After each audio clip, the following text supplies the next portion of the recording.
Hey Preds Nation, Johnny here, and yes, I have been off the grid for the better part of a week as I was on vacation, but some Preds news has obviously broken over the last week or so that I wanted to comment on.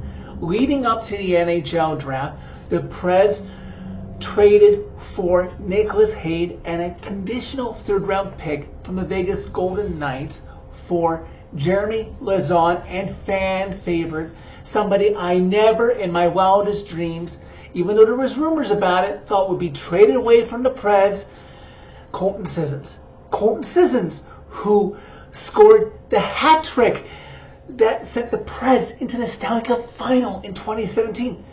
Colton Sissons, the man who scored the goal that should have counted if not for somebody's intent to blow in Game 6 against the Penguins in the 2017 Stanley Cup final. Colton Sissons, who hopefully, even though he's traded away to Vegas of all people, could one day be Preds head coach I dream about. But alas, this trade is complete. There's nothing I can do about it but hope that Nicholas Heg helps us on our back end. And for those who are not aware of what the conditions are in that third-round pick that the Preds received from Vegas that I didn't know about until doing my research for this video today, is that if the Vegas Golden Knights win 2 rounds in the 2026 NHL playoffs, that third-round pick becomes a second. So I guess if the Preds don't make the playoffs in 2026, so I have to root for Vegas. Yay!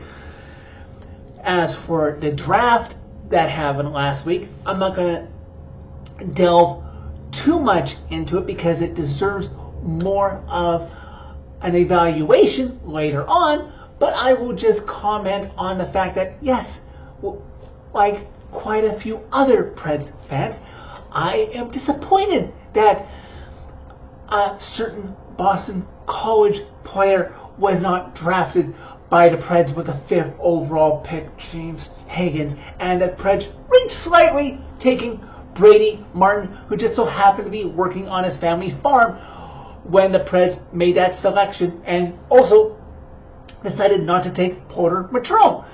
I hope Brady Martin gets a fair shake. I think he will be a decent player, but I just hope this isn't some selection down the road, say Porter Matrone and James Higgins do really well, that makes this fan base hang our heads in regret that we didn't make. As for the later picks in the first round, I like the selection of Cameron Reed. I like the selection of Riker Lee.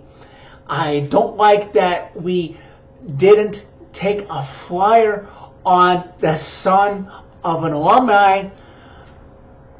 I'm just so frustrated that the first Nashville-born player in the NHL Draft could have been selected by the Preds, Vernon Fiddler's son Blake, but hopefully he has a good career and maybe down the road the Preds could make an acquisition for him. But they had so many chances to take him in the late first round. He fell to them in the second round, and they didn't take him again. So of course he goes somewhere else because other teams were going to let him fall that far.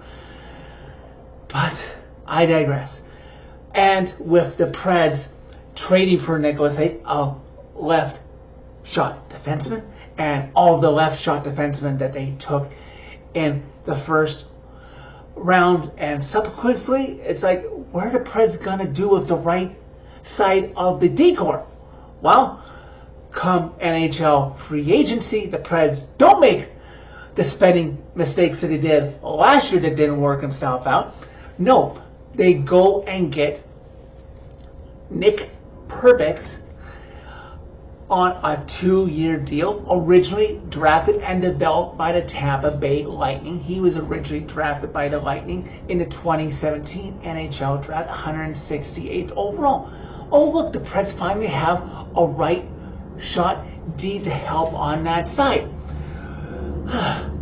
So hopefully that works itself out. I don't like hearing Barry Trotz in this presser after the draft and after free agency that he hopes the fans give Nick a fair shake to work himself out. I'm sure he applied this to Nicholas Heg as well, that it weren't going to be instant successes right off the bat in Andrew Brunette's system.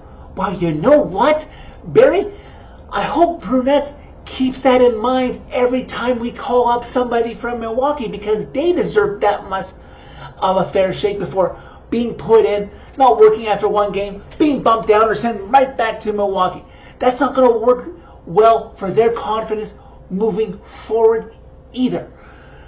But that all being said, I hope expectations going into this year are a lot more reasonable from myself, that I don't get too stressed out, and from others in the fan base, because after the disappointment it was last season, I wouldn't expect as much. I hope they're not in the bottom 5 in the league again, because knowing the Preds' luck, if they do fall in the bottom 5, they'll also miss out on getting that kid McKenna, who's supposed to be touted as a first overall pick a year out.